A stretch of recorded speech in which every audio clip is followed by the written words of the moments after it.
ખાલી ખોટા વખાણ જીવનમાં ક્યારેય નથી કરતા.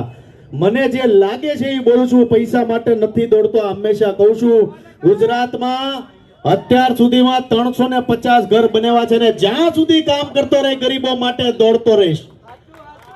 એટલે આ તમારો બધાનો પ્રેમ છે અને આજે ખજૂરભાઈ આ પોઝિશન પર છે તો તમારા બધાના પ્રેમના લીધે છે. તમે હંમેશા મને દિલથી પ્રેમ આપ્યો છે એટલે અંદરથી એવું કહેવાનું મન થાય કે યાર આ પબ્લિકે યાર કેટલો પ્રેમ આપ્યો છે મને.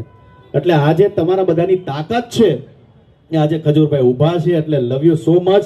દેવાયતભાઈ શું કહેશો તમે?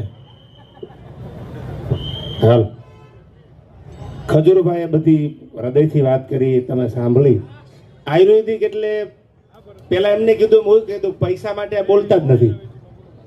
આ કોઈ રૂપિયાનું કોઈ કવર લીધું નથી ને કવર માટેની કોઈ વાત નથી. પણ આપણા આવા એજ્યુકેટેડ હશે એને ખબર હશે, યુનિવર્સિટી સંતોની કોઈ યુનિવર્સિટી હોય તો આપણો ભારત દેશ છે. દુનિયાના દેશને શીખવું હોય તો ભારત આગળ આવવું પડે. હું ઘણીવાર ડાયરાના માધ્યમથી બોલેલો. હેનરી નિક્સન ખજૂરભાઈ જે પહેલા વિશ્વયુદ્ધના ફાઇટર પ્લેનનો પાયલટ હતા. બીજી વાત કરું તો કેમ્બ્રિજ યુનિવર્સિટીના પોતે પ્રોફેસર હતા.